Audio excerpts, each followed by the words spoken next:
Over the past several years, our community has seen some weather-related incidents that remind all of us to be prepared for all types of situations.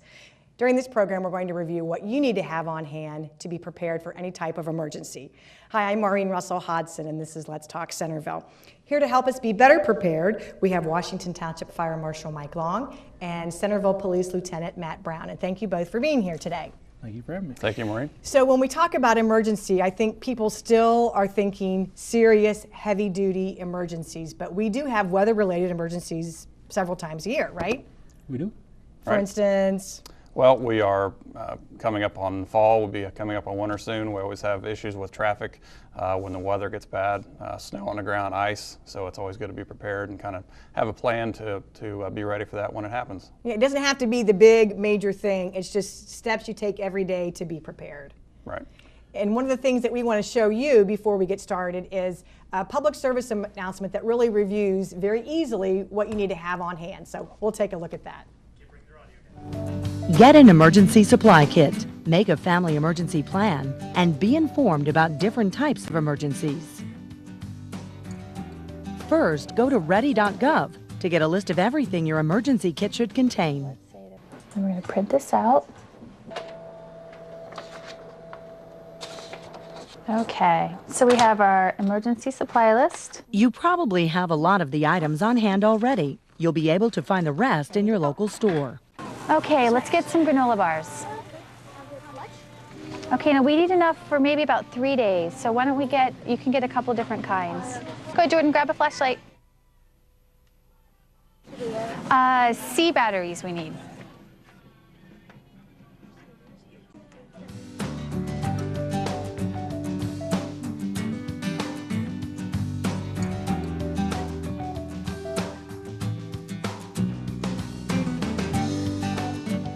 We should have enough food for 3 days, things that don't have to be refrigerated. Next, put all the items together in a box that you can carry with you if you need to leave home in an emergency. And we have lots of vegetables, because I know you don't want to live without your vegetables. Okay. Make sure to include any medications and infant care items that your family needs. And if you have a pet, don't forget enough food and water for that member of the family. Ready? Who should be our out-of-state contact? Your family may not be together when an emergency happens, so it's important to have a communications plan in place. How about your parents? Or my parents would be perfect, because one of them is always there.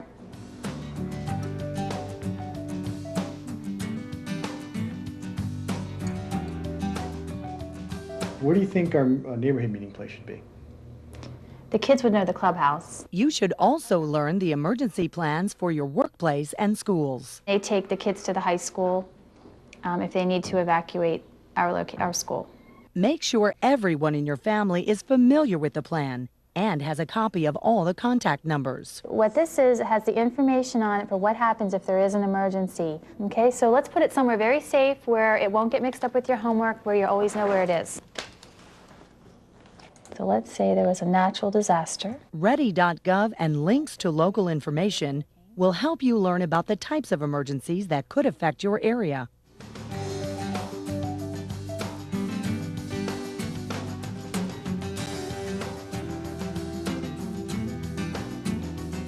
The information will help you know what to do in case of any emergency, natural or man-made. You'll find everything you need to prepare yourself and your family for an emergency at ready.gov. It's as simple as 1, 2, 3. So really good tips there. You want to get a kit, make a plan, and be informed. And we're going to review all 3 of those steps with you, because these, again, are things that you could be doing every day, because you never know when something might happen. So let's talk about getting a kit. And I have some things here that we've pulled together that really should be staples in your home, but some things that you might want to keep in your car as well. You can have them in your car. You can have them in a Tupperware for your basement. You never can tell when an emergency is going to happen, and it can be at any time. Yeah. So being prepared and you've got a great starter kit here. You know, obviously we're talking about at least enough for 3 days. So you make sure that you have everything well protected. And then when you put it in the basement, don't just forget it. You want to go down and check it maybe once every 2-3 months, make sure all the food is not expired fresh, and you want to make sure that everything you need is there. And it's probably good to keep a checklist in there, but let's just kind of go through some of these. But the big thing is water, right? I mean, obviously I just have one bottle, but you need about a gallon a day for each person, right? Per person, right? Per person. Yes. So you probably could start saving water, or I guess, you can always pick up cases of water, but water is the biggie. And when we talk about 3 days supply, is it still preferred that you shelter at home if at all possible? That is Stay correct. at home. We would certainly encourage you to stay indoors because the more people that are out could interfere with emergency personnel, with utility workers and that. So we'd ask that you stay inside. And I'm thinking about when we had, which we've had a series of storms the last few years, but when there are a lot of down lines, people, and they don't have electricity at home, so they need to go out and get something to eat. Right. Everybody's going to the same Right. restaurants trying to find. There'll be 1 or 2 restaurants that are open, so everybody flocks to those places. And And tries it to eat really there. creates traffic Sure. traffic congestion, jams, right? Yeah, right. you have a lot of problems with that. So kind of think about that in advance. So you obviously want to have food that's non-perishable, and you saw on the video granola. But if you're going to have something like a can, you need to make sure you have A can opener. a can That's right. opener. So kind Unless of it's a think pop about top. each step. Unless it's a pop top. So things like that. Bags. We talked about. Flashlights, which I know not only flashlight, but you like the weather. The weather radio, the wind up Yeah. with the crank, back when we had the windstorm of 2008, really did help us, our family, get through. I heard everything that I needed to know that was on the local radio because we lost power for 3 days also. So, And they're relatively inexpensive, They're very right? inexpensive, and you just wind them up. They last about a half hour, then you just wind it up again when your volume starts to go down, and they're priceless to have in an emergency that's going to last for some time. Now, Mike, would you recommend someone keep a weather radio on most days? Weather every day? radios work very well as long as you have power. And as long as you have power to the house, same thing with phones, home phones, cell phones. We did lose a lot of communications back in the windstorm of 2008. So you have to be prepared for what's going to work, what isn't going to work. So you have like the flashlight Yeah, that you have that you can wind cranks up. right It up. will give you power. The weather radio you can wind up. It gives you power. The things that you can think about for 3 days that you're not going to have readily available, like electricity, your cell phones and your home phones and that kind of thing. So, Which is why you want to make sure you have a blanket, and you probably need to have at least one blanket for each person. And then here's the biggie: medication. Because I know you were getting calls, the police department, where people needed to get out to get medication during Right. snowstorms, or need to get to doctor's appointments. Right, and you should always have an extra supply if you have an extra 3 or 4. And I would assume that most doctors or pharmacists would allow you to do that, to keep an extra supply on hand, just in case an emergency like this situation. you just have to watch the expiration date on the medication and home oxygen. That's another thing. We were getting calls to help replace oxygen, which we don't do, but we can provide. So those are things that you just don't think about. So. And have a person that you can contact to get you to the doctors. For instance, we had, I don't know, our snowstorms this past year. It seems like every couple of days we had something hit. And so you have a person who can maybe get you to appointments, and then a backup person if that person can't get you as Right. well. Because this might be a good time to say you should call 911 in an emergency, but only in an emergency. It's not for a Right. ride to the doctors. Right, and unless it's to the hospital. We are there to try to do whatever we can, but in a situation where a lot of people need help, we can only do so much. So you need to have take something upon yourself to make sure you have a plan in place or a backup in that as well. Yeah. You need to be self-reliant. And during major incidences, you're going to have many 911 calls. We're going to have to prioritize, and we're going to get to the ones that we can. So there's a lot that goes into these storms that we don't think about. And last year was, who would have known we were going to have kind of the winter that we did. So Well, let's hope we got it under our belts and we're not going to have I'm any sure more, we'll talk right? about some of the safety there that we ran into, the safety issues. And it's always good to have a map on hand, because even though you might have one on your phone, if you have to take an alternate route or if roads are closed, Right. you need to know Try, where you're going. try to think back to 20 or 30 years ago when we didn't have all these options of cell phones and computers and things. Go back to the old days, I'll call them, where technology wasn't as advanced, and how did you survive then? And we have to go back to that, be prepared for. You have to go for old this. school. You have to go back and have the things that you're just not used to having. Maps are a great thing. We used to put how many maps in our glove boxes? How many are in your glove box now? You know, we just kind of forget about maps, local maps. Maps is an important one. Here's something that's not old school that always comes in handy. Yeah. You got to have your toilet paper. You do. Toilet Right. paper, tissues, plastic do. bags, paper plates and napkins. All of these things are important things that will never go bad, so you can keep that in your box as well. Right. And then if you lost electricity and had to use your grill, let's say, Which I did last year. you did, I okay. had Well, you're to. just a great guest, Mike. Yeah, You've experienced all I these did. things. Yeah, we've had some issues. So the gas grill, the gas grill we have has the side burner. So you use it to boil water, to do whatever you might need to do that you can't use on the inside when there's no power. So you use your stove, lose your stove. Well, how do you cook? Well, yeah, you can cook meat, you can cook chicken on the grill, but what do you do for water? Having a side grill is excellent. So yeah, I did it. I didn't know I was going to, but I did have to use the last. So, Last And you go ahead. think about your refrigeration and that, of keeping food cool and fresh. Something you can do is dry ice, and that's something you could use as well to get you through. Thinking of keeping coolers with ice in them and that. Yeah, running to the store and getting ice and milk and pop and all that other thing that you're used to doing might not happen in a but you in know, a as true soon as emergency. You're not going we hear anywhere, on the so- news a snowstorm is going to happen tomorrow, Oh, yeah. everybody's at the store loading up on supplies, without a getting doubt. ready, and eventually those supplies are going to. And trucks had a hard time last year getting in because of the icy conditions. So you do want to make sure that you have things on hand. I know the store is right down the street. We talked about all these modern conveniences, but it could happen that it just may not be there for a day or two or potentially 3. So all of these items you can look at ready.gov, or you can look at our website, centervilleohio.gov, for a list. But just start putting your kit together, because as we said, bad weather can happen any time of year, and we're going to start getting ready for that. So we have our kit. Now let's talk about a plan. And a big plan could be something as easy as making sure that you have contact information, right? Right. That you know where your kids are. You know a way to reach them. Yep. Right. Have central meeting points, have contact lists of people that are out of the state, so that if an incident is only affecting our state or our area, that someone out of the state you can get a hold of.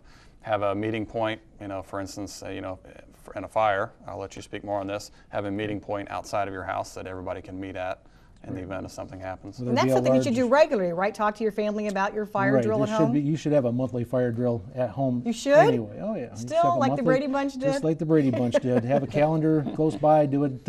You can even practice them. Just get everybody together, and where are they supposed to meet? Be in a large tree in the back, or we would prefer the front yard. Our engine's going to show up. We're going to be asking. The first thing we're going to ask is everybody safe? Is everybody out of the home? So somebody's got to tell us, okay, we've got, I don't care if you use the fire hydrant, if you use a tree in the front yard, a fence, anything that is going to show us where you're at, because that's one of the biggest things we want to know, is everybody out of the house and everybody, now that's in a fire. Okay, so if we're going to do a fire drill once a month, when you should also be changing your smoke detector batteries Smoke twice a year, detectors, right? Well, that's the goal, but actually once a month is Oh, really once a the month way for the smoke detectors? To test, yes, change your batteries twice a change year. your batteries, okay, but but test test. your smoke Okay. detectors on a monthly basis.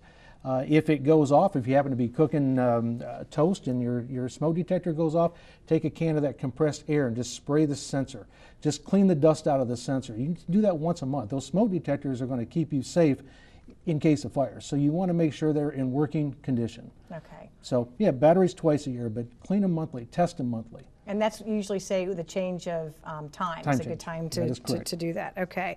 So also when you are making your plan, you want to think about, and this also is in that PSA, but special populations. So if you have pets, you need to make sure you have pet food on hand. If you Pet have food on older people, if you have older people living with you, you want to make sure you have the special needs for that. Same with children. If Yeah. you have, keep things on hand to keep them occupied, because if you're in a basement or you're inside somewhere without power, kids tend to want something to do.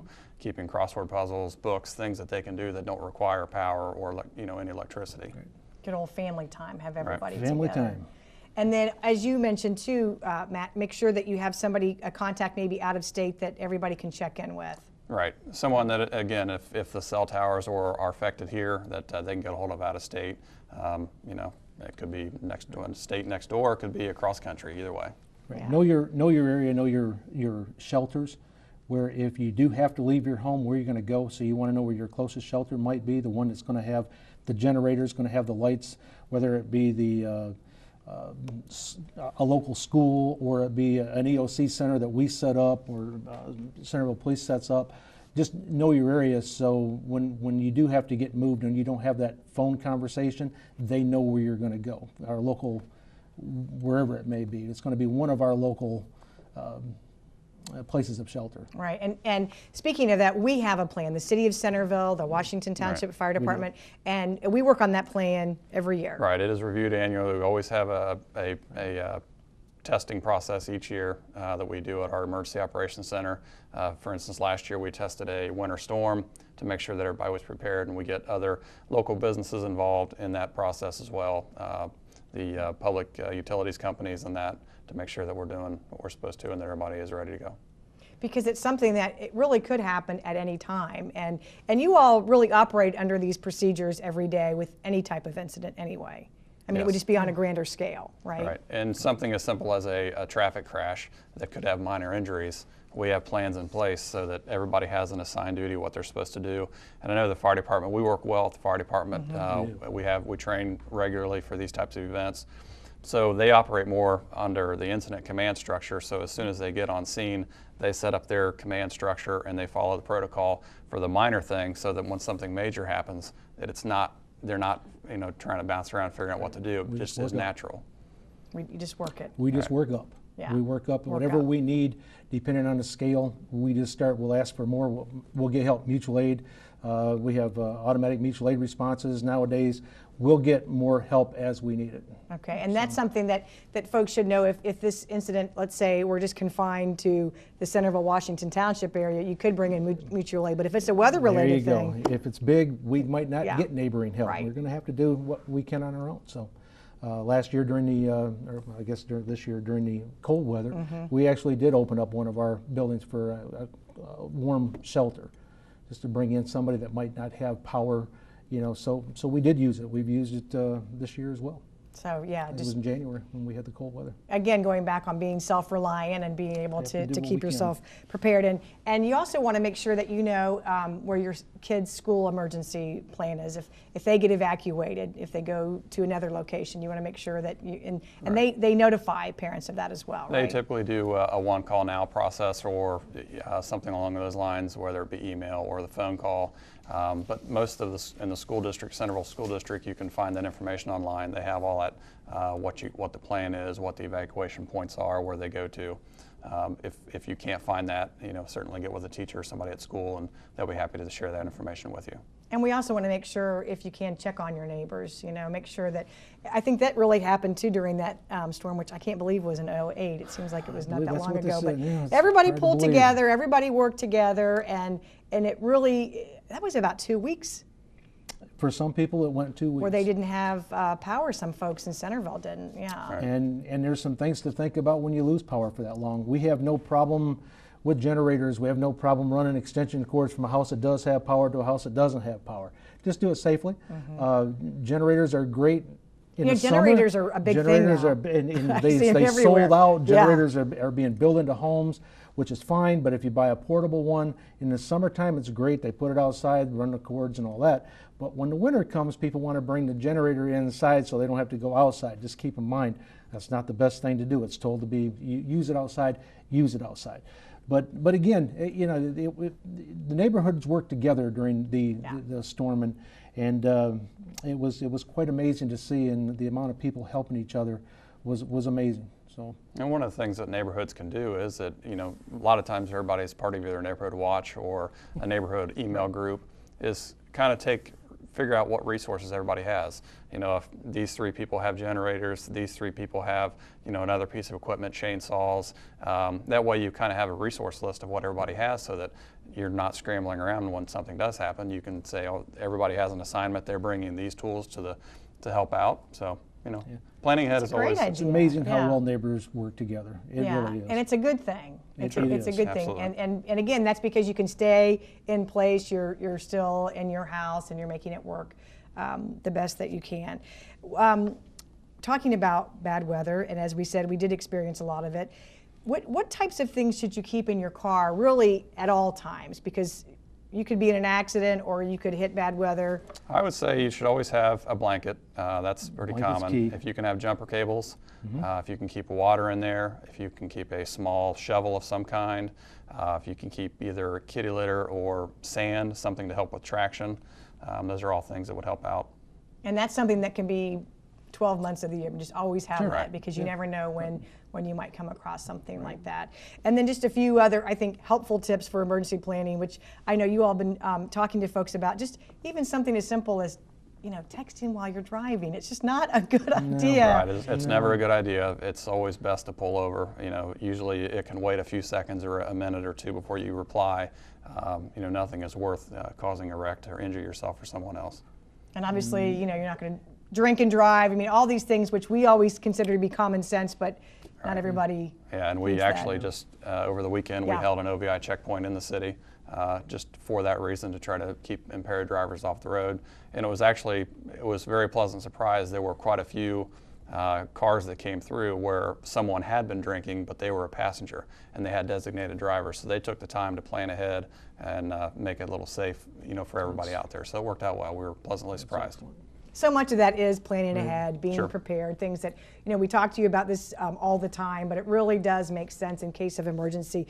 And then finally, as part of our third part of these steps, is be informed. And we did talk about the NOAA radios, but other ways people can be informed. I think you had a great idea, Matt, is just with like the neighborhood watch Neighborhood groups. watch. Neighborhood Watch, almost everyone has email access, and you can send out a blast email and reach hundreds of thousands of people by one press of a button. So take advantage of that technology. It's amazing how the internet and the technology out there is getting us out there to where we know what's going on.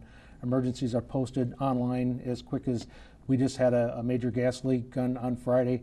We put it on our Facebook page, and it was good information to get out. When they had it fixed, we put it back on Facebook. So life was good. Yeah, and that's something too that we would tell people to tune their radios to 107.3, which is the Centerville High School radio station. We would probably be using this studio to get information out to people as well, and then e-blast and any other way, our website. But the one thing about Facebook is if you have an emergency, don't go to Facebook, right? No. Right. That's correct. That's right. We don't want you replying to Facebook for an emergency. Well, and again, there's information out there. There's all kinds of things. Our website's number one. Yeah. Your website, the information's out there. If you hear the sirens going off, I think with the weather that we had yesterday, with all the wind blowing, I'm surprised something didn't happen yesterday. I know it was sunny, but that's the way it was back in 2008, if you remember. Just be prepared. That's what we ask for. Just be prepared. And so when we talk about being informed, something else that we get questions about all the time is when you do put the sirens out. So you're making that alert. So there are 12 or 13 We have throughout? 12. 12, okay. 12 sirens, and they're definitely made to be heard outside. You're not going to hear them inside. Okay, that's really important. I want you to repeat that because you don't need to hear it when you're in the house. Everybody says, I can't hear the sirens when I'm in the house. You will not hear. You could if the windows were open, but the sirens are made for people that are outside to go inside. That's what they're designed for. So when you are driving and you hear that siren go off, you should do what? Start, for one thing, pay attention, look at the clouds, look at where you're going. If you happen to see a funnel cloud, you want to get out of the car, you want to find someplace low, get low, whether it be a ditch, don't hide under a bridge abutment, that's not good either. Just basically get out of your car because your car will move. Well, now why are you alerting the sirens? Is it because something's sighted? Sirens are yes, it is. It's we in our area, we will not activate the sirens unless we know a funnel cloud has been spotted, or the clouds are, or the weather service is saying you are in an imminent danger of like they're saying tornado. take cover. Right, take cover. We'll go ahead and activate the sirens. Just because Montgomery County goes under a tornado warning, we don't do a tornado siren. We want to make sure if it's north, we don't want to alert everybody in the south. We don't want to get everybody that false pretense that we're going to just set off the sirens because it's anywhere in Montgomery County. But if those alarms are going off, yeah. do take them seriously. Right. Without a doubt. Because you're not just Absolutely. you're If you not hear warning ours, you're it's warning people. pretty- This is That's imminent correct. danger. You need to take cover. That is correct. Get in your basement, go to the interior of your home, bathroom, wherever it may be, that if you don't have a basement, get low and be protected. Take a mattress with you, cover yourself up in a bathtub, whatever your house is, get safe. And I think that's where a lot of the injuries actually come from, is falling debris and things Without a during doubt. an incident. I know today's day we go out and we take photos of everything, stay in a house. You don't need to go outside and take photos of the funnel cloud. Go inside. You don't need to go out and look stay for it safe. either, right? No, if you hear the siren, don't People go do out that. and look for it. Go inside, stay safe. And when you are inside, again, you're not going to hear that siren, and that's probably because maybe in years past you could, but now with all of the insulation and glass and doors, you're not going to probably hear it. We can't get people to hear our sirens as loud as they are in cars, the way the cars are built today. You don't want to hear noise in your car, so you've got great stereos. You can't hear sirens on the outside. So if your windows aren't down, you might not hear them in the car. So pay attention to your radio. Weather alerts, we talked about radio or weather alerts for your the little monitors you can buy for your house. They're priceless. And you can get them on your cell phone when you get alerts on. I mean, there are lots of ways to get alerts. Yes. All right, most of the local news stations have weather alerts. You can set it up to give you those alerts anytime that conditions are getting bad. So that's a good way to be informed. And I just wanted to review too some information when you're talking about sirens. When you're driving and there's sirens going off behind you, seems like some people forget. Vehicle or fire department, police department sirens. Yes, police department sirens. People sometimes forget what they're supposed to Right, do. they still need to pull over to the right and make room for us to get through. And you may be stuck where you can't get over, but at least slow down and stop so that the emergency vehicle can get around you. Okay, Because so you should slow down and stop. Absolutely. Or stop. Yes, right. Okay. The old saying, go right for siren and lights. So. But oftentimes, I'll observe people not doing that, and I think, did they not hear it? But I didn't really think that it's very possible they really can't hear it. If they've got their windows rolled up and the music on, and the way they build cars nowadays, that you can't hear the siren. And we could be right behind you. That's why we have the lights, so they can hopefully see them in rearview mirror, side view mirrors. Okay. And then also, when you're calling 911, I think that's really important for people to know, because we always hear this, I didn't want to bother them, I didn't want to call 911. Right. I don't want all those lights and sirens coming to my house. Right, and 911 is for emergencies only. But if you're in doubt, and it's better to go ahead and make the call. Yeah. We will still send someone out, and even if it's a non-emergency situation, if you misdial or something, you're going to get a police officer. You may very well get an engine or an ambulance to come out as well.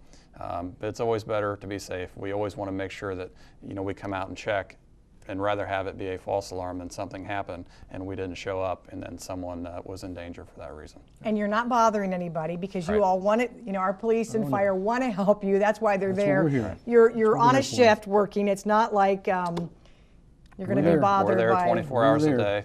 We're there waiting for those calls. That's what we're ready for. So. And when lights and sirens are required by law, right? When you go on a response. When we respond, yes. If we're responding on an emergency, yes. We have to have both on. So they have to be on. So you can't Right. make a call and request that nobody.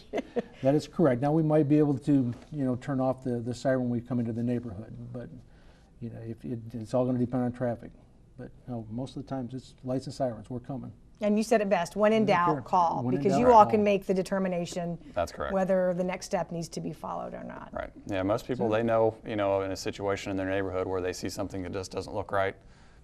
Usually it's not. We all know what our neighbors' habits are and what cars belong in the neighborhood, so go ahead and make that call. Yeah, that's a good point. If you see something unusual, give a call and let the police come and check things out. Yes. Well, thank you so much for the information, because it's not something that you just need to use one time a year. This is something that you need to be prepared all the time. Again, get a kit, make a plan, and be informed. Thanks for watching. We'll see you next time.